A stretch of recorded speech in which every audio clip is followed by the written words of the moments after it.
Hello and welcome to Aj Academy. What's up, guys? Hope you're doing well. So, from today, we have created a new playlist with the name Indian Art and Culture. You can check in there. The first video have been uploaded. ठीक है, तो आप वहाँ पर वो video देखिए और आपको कोई चीज़ अलग से ढूंढने की ज़रूरत नहीं है. करंट अफेयर भी हम साथ साथ वहीं पे करवाएंगे. ऐसी बात नहीं है कि हम एक साल का करंट अफेयर पाइल अप करके फिर 300-400 पेज करंट अफेयर पढ़ाए. ना वो कोई पढ़ेगा और ना वो एक कंप्यूटर एग्जाम के लिए सूटेबल है. ठीक है, आपको क्या करना है, आपको जो भी टॉपिक कराएंगे उसके साथ साथ उसी का करंट अफेयर कराया जाएगा. ठीक है, तो आपको टेंशन लेने की ज़रूरत नहीं है. ओनली थिंग जो आपको करनी है, आपको पेन और कॉपी पास रखनी है. जो भी हम पढ़ा रहे हैं उसको पेन डाउन करो. जब रिविजन का टाइम आएगा तो आपको लेक्चर देखने की ज़रूरत नहीं पड़े. ठीक है, आपको डायरेक्टली अपने नोट्स आने और उनमें सारा कुछ मटेरियल आपको बन जाएगा. आपको अलग से कुछ ढूंढने की भी ज़रूरत नहीं है, क्योंकि हम कर रहे हैं ना वो काम. हम डिफरेंट सोर्स को देख के आपके लिए एक लेक्चर बना रहे हैं. अगर आप फिर से वही काम खुद करने लगो, डिफरेंट सोर्स से फिर से ये लेक्चर टॉपिक्स ढूंढने लगो, इसमें कंटेंट ढूंढने लगो, तो इट मीन्स आप हमारी मेहनत या अपनी मेहनत ज़ाया कर रहे हो. आपको जो कंपाइल्ड मटेरियल मिल रहा है यहाँ पे, उसको अपनी नोट्स बनाओ और वो पढ़ो. ठीक है, तो हम क्या कर रहे थे, हम कर रहे थे नेशनल इनकम. मैं आपको रिवाइज करूंगा थोड़ा सा हमने क्या किया था नेशनल इनकम में. We did national income. Okay, उसकी हिस्ट्री थोड़ी जानी and later we did aggregates of national income. उसके साथ साथ transfer payments, personal income, personal disposable income. अगर किसी भी बच्चे को, किसी भी स्टूडेंट को कोई क्वेरी हो या कोई टॉपिक अच्छे से समझ नहीं आया, ठीक है, जो मैंने प्रीवियस 2 लेक्चर्स दिए हैं, तो कमेंट बॉक्स में आप कमेंट कर सकते हो, या कोई भी क्वेश्चन हो तो आप कमेंट कर सकते हो. मैं वहाँ पे आपको आंसर दूंगा. ठीक है, नेक्स्ट लेक्चर में वो करेक्शन करूंगा. ठीक है, या समझाऊंगा, वॉट। आज हमें क्या करना है, methods of computing national income. National income एक कंट्री की कैसे पता है चले हमें कितनी है. ठीक है, कैसे पता लगाते हैं ये लोग. ठीक है, मैंने आपको पहले ही बताया कि एक ऑफिस है हमारे इंडिया में जो नेशनल इनकम कंप्यूट करता है. ये इंपॉर्टेंट क्वेश्चन है, आपको आएगा ही आएगा, किसी न किसी एग्जामिनेशन में आएगा. कि तो बहुत सारे एग्जामिनेशन में हमने फॉर्म भरे हैं, हमें पता है, इसलिए एक एग्जाम में क्वेश्चन होगा ही होगा कि which are the following authorities और एजेंसीज और offices compute the national income or GDP of India. It is NSO, National Statistics Office. पहले भी मैं बता चुका हूं, 2 ऑफिस इससे पहले थे, central statistics office plus national sample survey organisation. उनको मर्ज किया गया. नेशनल स्टैटिस्टिक्स ऑफिस 2019 से हमारी नेशनल इनकम कंप्यूट कर रहा है. भूल मत जाना, इंपॉर्टेंट क्वेश्चन है. National statistics office. ठीक है, तो जब ये कंप्यूट कर रहा है नेशनल इनकम, ठीक है, तो इसने कहा कि मैं 3 तरीकों से नेशनल इनकम कंप्यूट करूंगा. हमने बताया, इसको बोलो कौन से. इसने बताया प्रोडक्ट मेथड, एक तरीका यह है. इनकम मेथड दूसरा. तीसरा एक्सपेंडिचर मेथड. याद नहीं रहा ना, शॉर्ट फॉर्म में PIE. P for product method, I for income method, E for expenditure method. ठीक है, पाई याद रखना. देखो, बहुत सारे बच्चों को यही पे कंफ्यूजन होता है. उनको प्रोडक्ट मेथड, इनकम और एक्सपेंडिचर में फर्क नहीं दिखता है. लेकिन मैं यहां पे ये क्लियर कर रहा हूं. आई मेक श्योर कि मैं आपको आराम से, अच्छे से, इजीली आपको ये चीजें सिंपल लूसिड लैंग्वेज में समझा सकूं विद द एग्जांपल्स. ठीक है, देखो, पहला method product method. Product method हम क्या करते हैं, हम देखते हैं कि एक इकोनॉमी में वैल्यू कितना ऐड हो गया, यानी गुड्स और सर्विसेज कितनी बन गई एक इकोनॉमी में. ठीक है, जिनको हम कहते हैं वैल्यू एडिशन. वैल्यू कब इकोनॉमी में ऐड होगा, जब कोई सर्विस बनेगी, जब कोई गुड बनेगा. ठीक है, तो प्रोडक्ट मेथड. ठीक है, प्रोडक्ट मेथड. ठीक है, इसको दूसरा नाम भी देते हैं आउटपुट मेथड.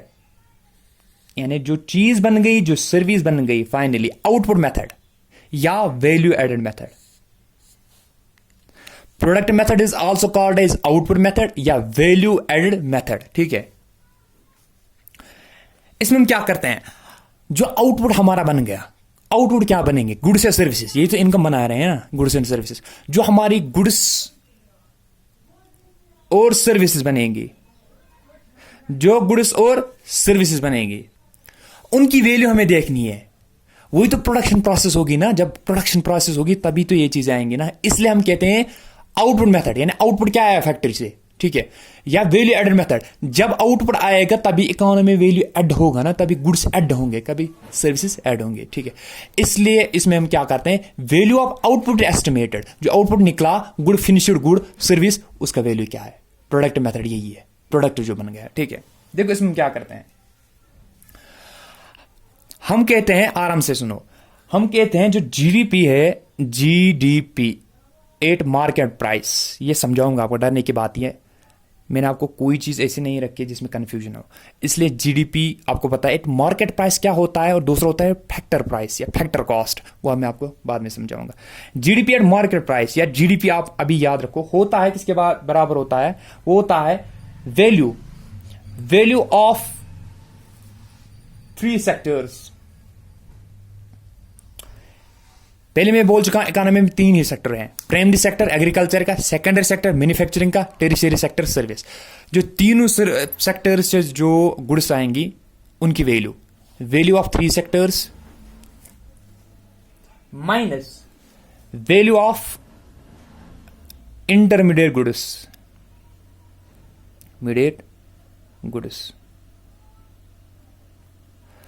प्रोडक्ट मेथड में हम क्या करते हैं, हम देखते हैं प्रोडक्शन कितनी होगी, ठीक है।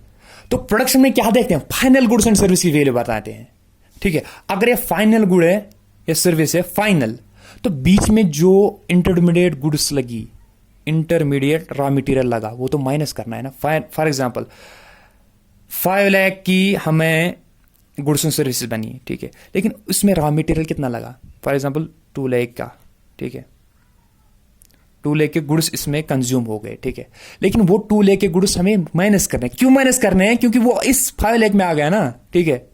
कार बनाते हैं हम, ठीक है, 5 लाख के, उसमें टायर लगते हैं, दूसरी चीजें, हम अगर टायर को पहले काउंट करेंगे, बाद में उसको गाड़ी में भी काउंट करेंगे, अलग से भी करेंगे, फिर कार बने उसमें भी है, तो डबल काउंटिंग होगी, ठीक। इसलिए हम वैल्यू ऑफ 3 सेक्टर्स उनकी वैल्यू निकालते हैं और माइनस करते हैं जो इंटरमीडिएट गुड्स इनमें लगी, क्योंकि हमें फाइनल गुड्स देखनी है, वो माइनस करना है बस, ठीक है। ये इतना इंपॉर्टेंट नहीं है आपको याद रखने का, या बस समझना है आपको, ठीक। लेकिन फॉर्मूला ऐसी होती है कि जो आपको कभी भी पूछी जा सकती है, अगर नजर मारोगे 1-2 बार तो याद होगी, इतना मसला नहीं है। जो फाइनल वैल्यू ऑल 3 सेक्टर से जो आया माइनस इंटरमीडिएट गुड्स की वैल्यू, ठीक है। देखो, अगर आप देखोगे कोई भी गुड या सर्विस,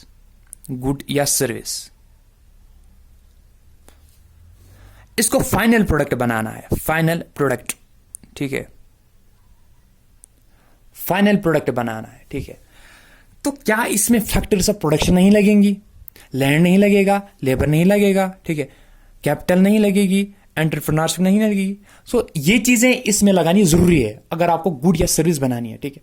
इट मीन्स उन चीजों की कॉस्ट इसमें बननी जरूरी है, ठीक है, अगर आपको फाइनल गुड्स एंड सर्विसेज बनानी है। तो हम ऐसा भी कह सकते हैं ना कि जो एक इकोनॉमी में गुड्स एंड सर्विसेज बन रही है उनमें कॉस्ट भी लगा होगा, ठीक है, उन गुड्स के बनाने में।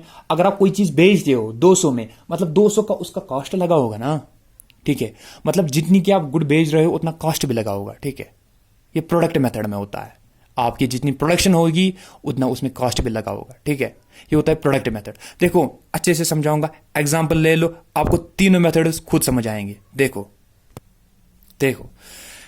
किसी भी प्रोडक्शन प्रोसेस के लिए हमारे पास होने चाहिए factors of production. Factors of production मतलब प्रोडक्शन प्रोसेस के लिए जो जो इंपॉर्टेंट चीजें हैं जिनसे प्रोडक्शन हो सकती है। पहले अगर मुझे फैक्ट्री बनानी है ना, बाद में गुड बनेगा ना, पहले फैक्ट्री होनी चाहिए। सर्विस देने के लिए पहले कुछ इंफ्रास्ट्रक्चर होना चाहिए, तो उससे सबसे पहले लैंड होना चाहिए जिस पे बनेगी। फैक्टरीज ऑफ प्रोडक्शन में कौन आता है, लैंड बन गया, ठीक है, उसके बाद लेबर, ठीक है, काम करने वाले, ठीक है, लेबर भी बन गया, उसके बाद कैपिटल, ठीक है, जो इंट्रोड्यूस आप पैसा करोगे किसी फैक्ट्री में, ठीक है, उसके बाद एंटरप्रेन्योर, ठीक है, वो आदमी जो ये सारे 3 चीजों को इंटीग्रेट करके एक प्रोडक्शन प्रोसेस में हेल्प करता है, होता है एंटरप्रेन्योर, ठीक है। मैं बोल रहा हूं कि प्रोडक्शन प्रोसेस में 4 फैक्टर्स ऑफ प्रोडक्शन होते हैं, आपको पहले से भी पता है, बताने की जरूरत नहीं। लैंड, लेबर, कैपिटल, एंटरप्रेन्योर, ये होते हैं 4 फैक्टर्स ऑफ प्रोडक्शन। मैं कह रहा हूं, मैं आपको समझा रहा हूं ये प्रोडक्ट मेथड। अगर मैं कोई चीज गुड्स एंड सर्विसेज बना रहा हूं तो उसमें कुछ प्रोडक्शन प्रोसेस में प्रोडक्शन फैक्टर्स लगे होंगे, ठीक है, बनाने में कॉस्ट लगा होगा। देखो, लैंड, लेबर, कैपिटल एंटरप्रेन्योर, ये मुझे किसी यूज हुए किसी प्रोडक्ट में बनाने में, ठीक है। तो फाइनली क्या बनाऊंगा मैं, प्रोडक्ट में, लेकिन ये चीजें यूज होंगी, इनकी कॉस्ट यूज होंगी, ठीक है। देखो अगर मैंने लैंड फॉर एग्जांपल लिया है, ठीक है, लैंड पे मुझे क्या देना पड़ेगा, रेंट, कॉस्ट क्या होगा, रेंट, लैंड पे कॉस्ट है रेंट, ठीक है, लैंड पे रेंट। अगर मैंने लेबर्स लिए उनको क्या देनी पड़ेगी, सैलरी, वेजेस, इनकम, ठीक है, ये लेबर को। यानी मैं एक प्रोडक्ट बनाने के लिए ये जो कॉस्ट है ना, ये मैं भर रहा हूं, ठीक है। लैंड पे रेंट दे रहा हूं, लेबर पे वेजेस, इनकम है सैलरी, ठीक है। कैपिटल पे क्या आएगा, इंटरेस्ट। आपने एक अकाउंटेंसी में पढ़ा होगा कि capital is an liability on firm, so वो क्या देती है, वापस इंटरेस्ट देती है। तो कैपिटल पे क्या मिलेगा, इंटरेस्ट, ठीक है, मुझे देना पड़ेगा इंटरेस्ट। एंटरप्रेन्योर जिसका ये बिजनेस है वो क्या लेगा इससे, प्रॉफिट। अगर बिजनेस घाटे में चलेगा तो क्या फायदा बिजनेस का, सो वो प्रॉफिट चाहता है उससे, ठीक है। मतलब लैंड पे मुझे क्या देना पड़ेगा, रेंट, लेबर को क्या देनी पड़ेगी, सैलरी, कैपिटल पे क्या, इंटरेस्ट। ये फर्म की बात है, थिंक ऑफ फर्म, ठीक है। एंटरप्रेन्योर को क्या, प्रॉफिट। मतलब ये कॉस्ट आ रहे हैं मेरे, एक फर्म को ये कॉस्ट आ रहे हैं, मुझे प्रोडक्ट बनाना है लेकिन ये मुझे कॉस्ट आ रहे हैं, ठीक है। मैं कह सकता हूं फॉर एग्जाम्पल मैंने 10 लाख रेंट दिए, ठीक है, 10 लाख सैलरी वेजेस दिए, 10 lakh interest, 10 lakh profit, total cost कितना आया, 40 लाख, ठीक है। प्रोडक्ट बन गया मेरा प्रोडक्ट बन गया, ठीक है, प्रोडक्ट मेरा बन गया, लेकिन ये मुझे कॉस्ट आए इस प्रोडक्ट बनाने में, ठीक है, 40 लाख। अब इधर की तरफ देखो, इधर की तरफ आपको इससे दो कंसेप्ट, एक तो प्रोडक्ट मेथड और दूसरा इनकम मेथड, दोनों क्लियर हो जाएंगे। ये देखो आप, चलो मैंने, ठीक है, मैंने अब, ठीक है, ये कॉस्ट मुझे लगा किसी चीज में, मेरे लिए ये कॉस्ट था, फर्म के लिए कॉस्ट था, मैंने इसको दिए पैसे, इसको, लेकिन लेने वाला भी कोई होगा ना, ठीक है, तो उनके लिए रेवेन्यू है, ठीक है, उनके लिए ये रेवेन्यू है। मेरे लिए कॉस्ट था, मेरे फर्म के लिए कॉस्ट था, मैंने उनको ये चीजें दी है, ठीक है, लेकिन कोई लेने वाला होगा ना, उसको ये रेवेन्यू है। फॉर एग्जाम्पल लैंड की अगर मैंने रेंट दी तो ये रेंट किसी ने ले ली होगी, उसके लिए रेंट वो रेवेन्यू है, ठीक है। अगर लेबरर्स को मैंने सैलरी दी, मेरे लिए फर्म के लिए कॉस्ट था, लेकिन किसने सैलरी ली होगी ना, उसके लिए तो रेवेन्यू है ना, उसके लिए इनकम है, रेवेन्यू है, ठीक है। कैपिटल पे इंटरेस्ट फर्म ने दे दिया, किसी को दे दिया ना, ठीक है, कोई तो होगा ना जो इंटरेस्ट ले रहा है, उसके लिए रेवेन्यू है, ठीक है। एंटरप्रेन्योर को प्रॉफिट देना पड़ा एक फर्म को, लेकिन एंटरप्रेन्योर ने ले लिया ना, तो उसके लिए प्रॉफिट है ना, इनकम है ना एंटरप्रेन्योर को। फर्म दे रही है ये सब चीजें प्रोडक्शन प्रोसेस के लिए, लेकिन कोई तो ले रहा है ना वापस, ठीक है, जो ले रहा है उसके लिए रेवेन्यू है। फर्म के लिए कॉस्ट है, लेकिन जो ले रहा है उसके लिए रेवेन्यू है। मतलब टोटल इनकम जो इन सारों को आएगी, for example 10 lakh rent I, 10 lakh salary wages, 10 lakh interest, 10 lakh profit, ठीक है, टोटल कितना आएगा, 40 लाख। देखो देखो देखो, ये कंसेप्ट है, बस इतना समझ लो, खत्म हो गया है। दो आपकी concept, product method, income method खत्म हो गए। देखो कैसे, अगर मुझे प्रोडक्शन प्रोसेस करनी है, प्रोडक्ट मेथड देखो, जो आउटपुट हम बना रहे हैं उसकी वैल्यू, किसी आउटपुट की वैल्यू हमें कैसे पता चलेगी, जैसे हम पढ़ते हैं ना अकाउंटेंसी में, कॉस्ट अकाउंटेंसी, तो हम किसी चीज की प्राइस या कॉस्ट कब पता चलती है हमें, जब हमें पता चली उसमें कितना कॉस्ट लगा है, ठीक है, तभी उस चीज की वैल्यू हम बताएंगे, ठीक है। इसी तरीके से अगर हमें ये फैक्टर्स ऑफ प्रोडक्शन है, ठीक है, अगर हमें पता करनी है कि इनमें प्रोडक्शन प्रोसेस में कितना खर्चा लगा, तो ये चीजें होती है, 4 चीजें factors of production, rent, salary wages, interest, profit. मतलब इतने में हमें ये चीज मिलेगी क्योंकि हमें इतना कॉस्ट इसमें लगा है, ठीक है। ये होता है प्रोडक्ट मेथड, ये होगा प्रोडक्ट मेथड। जो प्रोडक्ट बनाने में हमें खर्चा लगा, उतने में ही तो प्रोडक्ट बनेगा ना। सो प्रोडक्ट की वैल्यू कितनी होगी, जितना खर्चा लगा इसमें।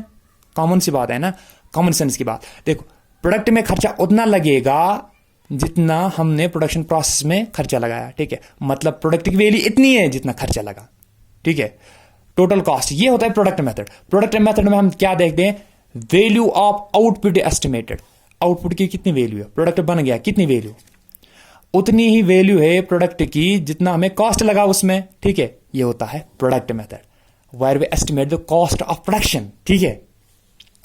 इसके जो अपोजिट साइड में है, ठीक है, इनकम मेथड। तो वो अब इधर से देखो, इनकम मेथड में क्या देखते हैं, जितना इसमें कॉस्ट लगा, ये चीजें किसने ली हुई, ठीक है, जो जब ये किसी ने ले ली है ये चीजें, मतलब उसके लिए अब इनकम है, ठीक है, ये इनकम आई इन लोगों को, ठीक है। इनकम मेथड में हम क्या देखते हैं, total income received by all citizen of a country. जो एक काम कर रहे थे ना, ये सिटीजन है ना, रेंट किसको देगो, इंसान को दे दोगे ना, ठीक है, सैलरी किसको, इंसान को, इंटरेस्ट के इंसान को, प्रॉफिट इंसान को। ये जो रेजिडेंट्स है ना कंट्री के, उनने इनकम ले ली, ठीक है। फर्म ने cost of production, total cost निकाला, जो मुझे खर्चा लगा वो बताया उसने, प्रोडक्ट की वैल्यू है, ठीक है।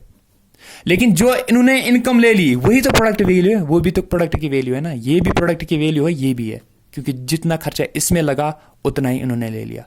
हम ये कह सकते हैं कि ये भी प्रोडक्ट की वैल्यू है, ये भी प्रोडक्ट की वैल्यू है। इनकम में हम क्या देखते हैं, इनकम कितनी रिसीव हो गई एक ईयर में, देखो ये सेम आना चाहिए, जितना कॉस्ट एक प्रोडक्ट में लगा बनाने में, तो इनकम भी उतनी होगी, क्योंकि उतना ही पैसा आप दोगे, ठीक है, जितना खर्चा लगा है, ठीक है। प्रोडक्ट मेथड में क्या देखते हैं, प्रोडक्ट मेथड में हम ये देखते हैं कि वैल्यू कितनी ऐड हो गई। वैल्यू मतलब कितनी ऐड हो गई, मतलब इसका यही है कि एक प्रोडक्शन प्रोसेस में खर्चा कितना लगा, कि प्रोडक्ट उतने में ही बिकेगा जितना उस पर खर्चा लगा है, ठीक है। वो होता है प्रोडक्शन प्रोसेस या प्रोडक्ट मेथड, जिसमें हम देखते हैं कि कॉस्ट कितनी लगी। इनकम मेथड, जो कॉस्ट लगी है वो किसी चीज में लगी होगी ना, तो वो किसी चीज ने वो कॉस्ट ली होगी, उसके लिए इनकम है। जो कॉस्ट लगा वो दूसरे के लिए इनकम है। ये और ये सेम होने चाहिए, ठीक है। ये होता है इनकम मेथड। इसको हम कभी कभी कहते हैं डिस्ट्रीब्यूशन मेथड, क्योंकि ये कॉस्ट जो हमें लगा था, ये इनकम डिस्ट्रीब्यूट हो गई in different factors of production में, land, labour, capital, entrepreneur. Income method में हम देखते हैं इनकम कितनी रिसीव हुई। प्रोडक्ट में मेथड में हम देखते हैं कि प्रोडक्शन प्रोसेस में कितनी कॉस्ट लगी, जितनी कॉस्ट लगेगी उतनी से इनकम इनको रिसीव होगी, ठीक है। ये दो मेथड्स है आपके, ठीक है। देखो इसमें हम क्या करते हैं, इसमें जो इनकम टोटल होती है, income is equal to net rents, यानी टोटल रेंट, ठीक है, ये रेंट, नेट वेज या सैलरी, ठीक है, नेट इंटरेस्ट ये, ठीक है, प्लस नेट प्रॉफिट, ठीक है, ये। सो इन सारों चीजों को ऐड करना है, वही तो इनकम आई। मैं तो वही बता रहा हूं ना आपको, वही समझा रहा हूं। इनकम वही होती है, इनको रेंट, सैलरी, इंटरेस्ट और प्रॉफिट ये ऐड करना है, वो इनकम आएगी जो इस पे खर्चा था, ठीक है। अब देखो, अब कभी कभी क्या होता है कि हमने सेल्फ एम्प्लॉयड कुछ लोग लगाए होते प्रोडक्शन प्रोसेस में, ठीक है, तो उनको हम क्या करते हैं, उनको हम देते हैं अपनी तरफ से पैसे, मतलब वो काउंट नहीं होता है, ठीक है, लेकिन उनको पैसे अगर वो दूसरे काम में लगाते हैं हम उन आदमियों को, तो फॉर एग्जाम्पल फैमिली है, घर में कोई प्रोडक्शन प्रोसेस जिसमें फैमिली काम करती है, हम फैमिली को थोड़ी ना पैसे देते हैं, लेकिन उनकी तो वैल्यू है ना, उन्होंने काम किया है। अगर दूसरी जगह वो करते उनको रेंट देनी पड़ी, मतलब इसलिए इनकम ऑफ सेल्फ एम्प्लॉयड, जो सेल्फ एम्प्लॉयड हमने काम में लगाए हैं लोग, ठीक है, उनकी भी इनकम कंप्यूट करनी, वो भी ऐड करनी है, ठीक है। ये होता है इनकम मेथड। होप ये दोनों चीजें आपको समझ आएगी, ठीक है। अब तीसरा है, देखो अगर आपको वो दो चीजें समझ आएगी ना, ये तीसरी इसके साथ इंटररिलेटेड है, ठीक है।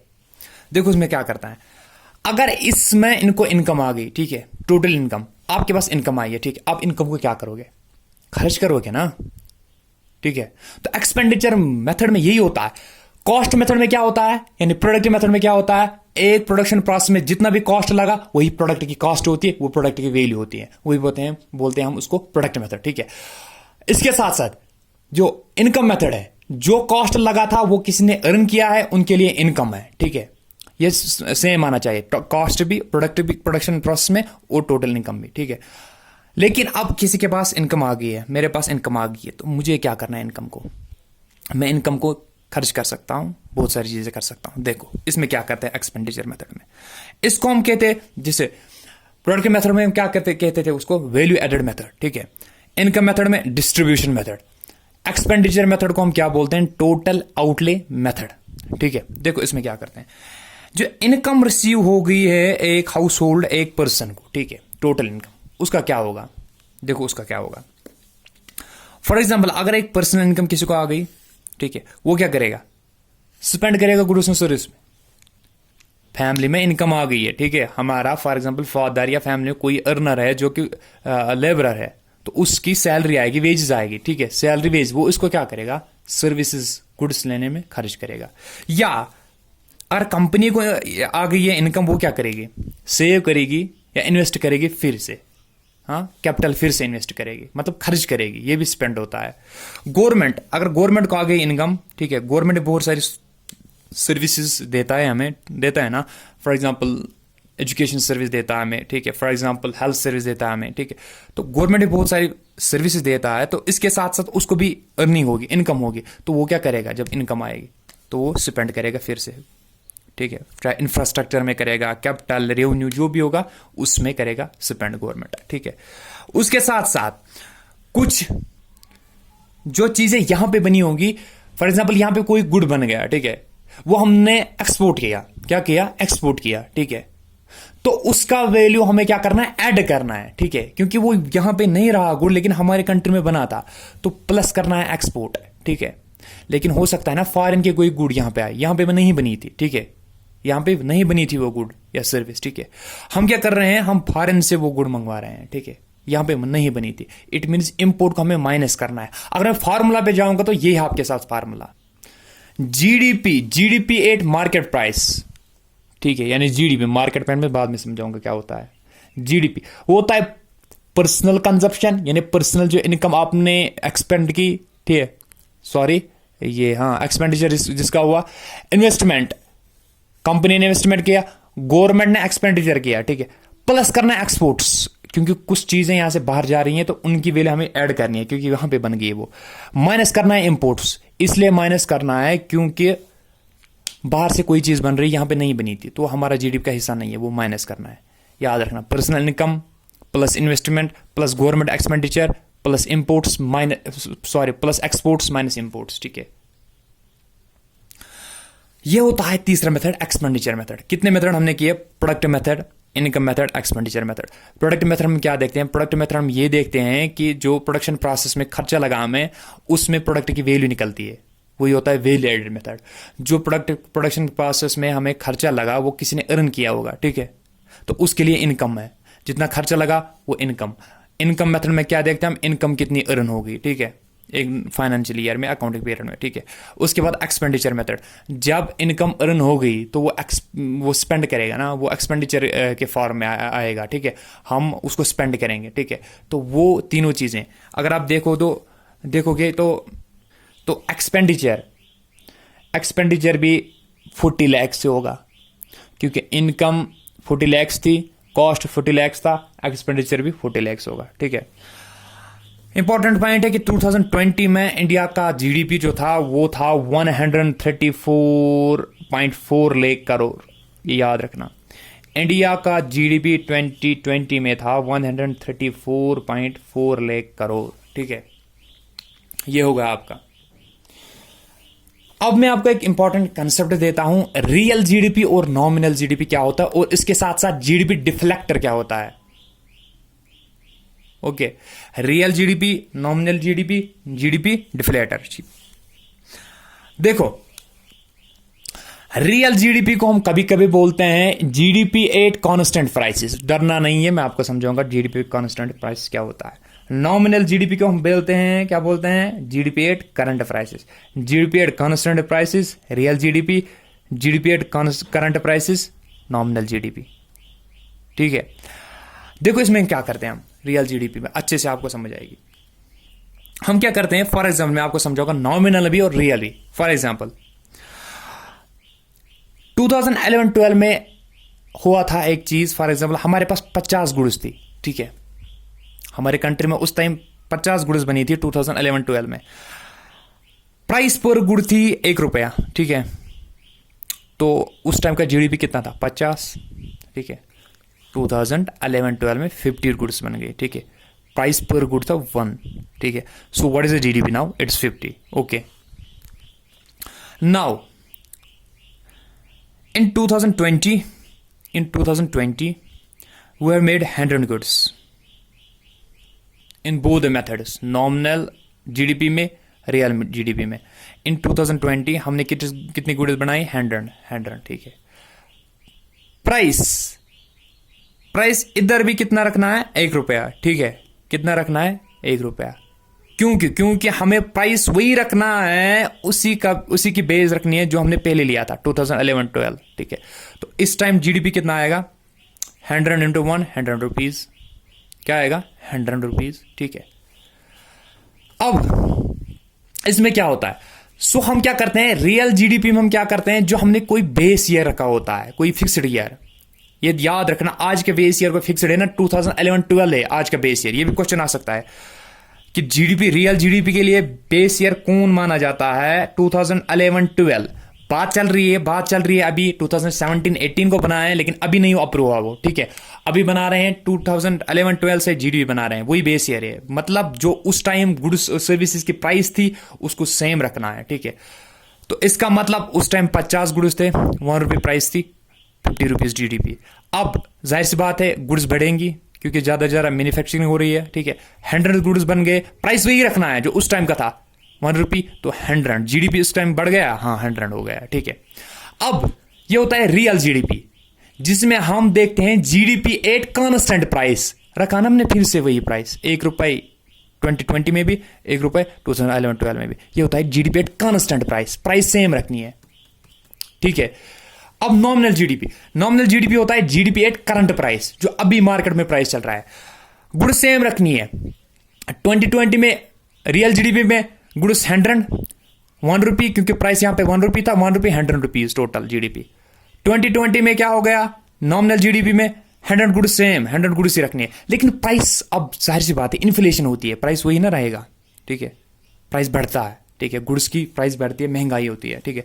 अब for example 2 rupees per good price हो गया, तो जीडीपी क्या बनेगा 200, क्या बनेगा 200, क्या बनेगा 200। गुड्स उतनी ही है, इधर भी गुड्स उतनी है, इधर भी गुड्स उतनी है, लेकिन इधर 200 जीडीपी आया, इधर क्या आ गया 100 जीडीपी, ठीक है। 200 जीडीपी 100 जीडीपी। इसका मतलब क्या है, इसका मतलब ये जो जीडीपी है ना, ये गुड्स की वैल्यू की वजह से नहीं है, ये इन्फ्लेशन की वजह से है, प्राइस राइज की वजह से है। आपको लगा होगा कि ये जो नॉमिनल जीडीपी है ये 200 है, रियल जीडीपी से ज्यादा है, अच्छा है। अच्छा नहीं है, क्यों नहीं अच्छा है, क्योंकि इसमें प्राइस राइज हुआ है, गुड्स उतनी है। जीडीपी हम तभी बोलते हैं अच्छा चल रहा है जब गुड्स एंड सर्विसेज बनेंगी, ठीक है। गुड्स तो उतने हैं ना, 100 इधर भी है, 100 इधर भी है। इधर जीडीपी 200 इसलिए आया क्योंकि प्राइस राइज हुआ है, महंगाई हुई है, ठीक है।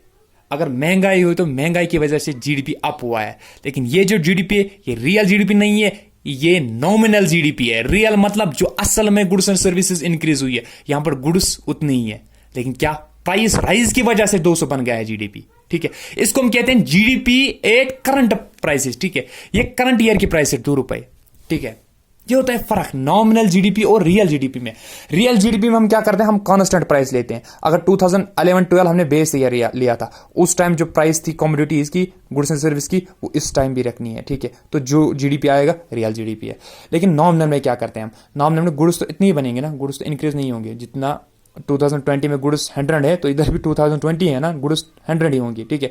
लेकिन इसमें क्या होता है, अब प्राइस राइज हो गया, प्राइस बढ़ गया। जब प्राइस बढ़ गया तो प्राइस 2 रुपए हो गया, जीडीपी कितना आएगा 200 रुपी, ठीक है।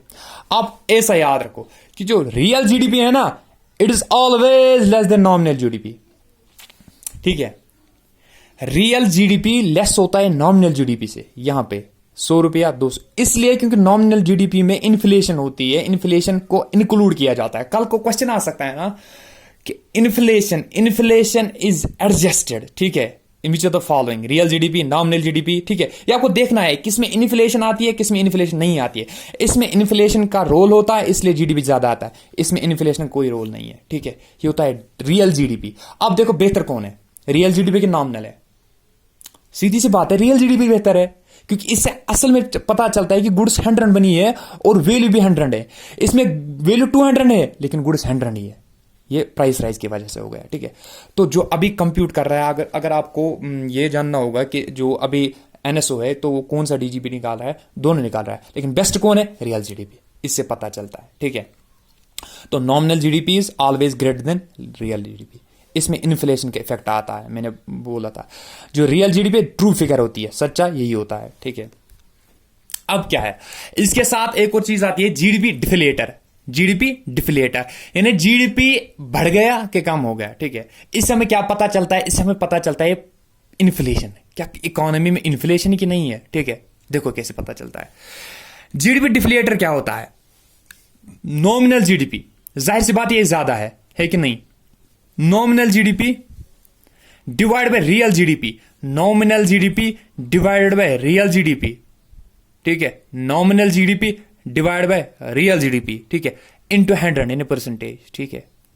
हम क्या करते हैं, जीडीपी डिफ्लेटर, ये इंपॉर्टेंट है, ये क्वेश्चन आएगा, ये फॉर्मूला डायरेक्ट आएगी, ठीक है, या निकालना होगा आपको जीडीपी डिफ्लेटर, ठीक है। जीडीपी डिफ्लेटर क्या होता है, नॉमिनल जीडीपी उसको डिवाइड करो रियल जीडीपी से, ठीक है। नॉमिनल जीडीपी बड़ा होता है, उसको डिवाइड करो रियल जीडीपी से, nominal GDP divide by real GDP multiply by 100, क्योंकि परसेंटेज बनानी है बस। फॉर एग्जांपल इधर कितना है, फॉर एग्जांपल इधर नॉमिनल जीडीपी कितना है 200, ठीक है, रियल जीडीपी कितना है 100, ठीक है। 200 बाय 100 इंटू 100 हो गया 200, ठीक है, यानी डबल, मतलब 200% प्राइस राइज हो गया, डबल हो गया प्राइस राइज, वही तो हो गया ना, सच्ची में वही हो गया कि नहीं, 1 रुपए से 2 रुपए प्राइस हो गया। तो इससे हमें पता चलता है कि इन्फ्लेशन हो गई है, ठीक है। अगर ये 1 ही आता 100%, 100, ठीक है, तो मतलब जो लास्ट ईयर प्राइस थी अभी वही प्राइस है। अगर 200 आ गया मतलब डबल हो गया है प्राइस। अगर 300 3 टाइम्स हो गया है प्राइस, ठीक है, मतलब इससे हमें पता चलती है कि प्राइस राइज तो नहीं हुआ, इन्फ्लेशन नहीं हुए। आपको पूछा जा सकता है कि GDP deflator is best indicator of, ठीक है। आप इन्फ्लेशन डिफरेंट तरीके से, डिफरेंट मेथड से आप कंप्यूट कर सकते हो इन्फ्लेशन को। फॉर एग्जांपल हमारे पास होलसेल प्राइस इंडेक्स होता है, कंज्यूमर प्राइस इंडेक्स होता है, बहुत से इंडेक्सेस होते हैं जिससे हमें पता चलता है कि जीडीपी या इन्फ्लेशन कितना है, ठीक है। लेकिन ये जो जीडीपी डिफ्लेटर है ना, इसमें बेस्ट तरीका यही है इन्फ्लेशन पता लगाने को, ठीक है। तो अगर आपको इन्फ्लेशन का पता लगाना हो तो best indicator for checking the inflation is GDP deflator, ठीक है। तो यहीं पे आज हम अपना लेक्चर क्लोज करते हैं। तो आप क्या करेंगे, आप इन चीज़ों को रिवाइज करो, ठीक है। आपको कोई चीज़ ढूंढने की जरूरत नहीं है, मैं पहले बता चुका हूं। मैं डिफरेंट सोर्स को कंसल्ट करके आपके लिए एक लेक्चर तैयार करता हूं। अगर आप फिर से वही चीज़ें ढूंढने लगो तो इट इज़ वेरी अनफॉर्चुनेट, आपको वो चीज़ें ढूंढनी नहीं है। आपको जो यहाँ पे लिखाया जाता है वो लिखो, ठीक है। बाद में आपको हम एमसीक्यूज भी करवाएंगे। आपको नेक्स्ट लेक्चर हो सकता है कल का लेक्चर हमें थोड़ी मिसलेनियस कोई टॉपिक्स हैं, लाइक नेशनल इनकम के साथ जो डोमेस्टिक टेरिटरी थी, या उसके साथ जो नॉर्मल रेजिडेंट्स कौन से होते हैं, या इसके साथ जो फॉर एग्जांपल हमें आता है कि फैक्टर कॉस्ट क्या होता है, जीडीपी एक फैक्टर कॉस्ट क्या होता है, जीडीपी के एक मार्केट कॉस्ट क्या होता है। या जीडीपी के ये इंडिकेटर्स जो हैं, जीएनपी या बाकी सारे, इनमें प्रॉब्लम्स क्या हैं, ठीक है। जीडीपी हम में कौन से लिमिटेशंस हैं, वो हम सारा कुछ डिस्कस करेंगे कल के लेक्चर में। हो सकता है हमें थोड़ी ये मतलब अभी मैं बता चुका हूं कि वीडियो शूट करने में थोड़ी प्रॉब्लम्स आ रही हैं, तो आप please I repeat high resolution में इनको देखो, ठीक है। सो मिलते हैं कल, टिल देन गुड बाय।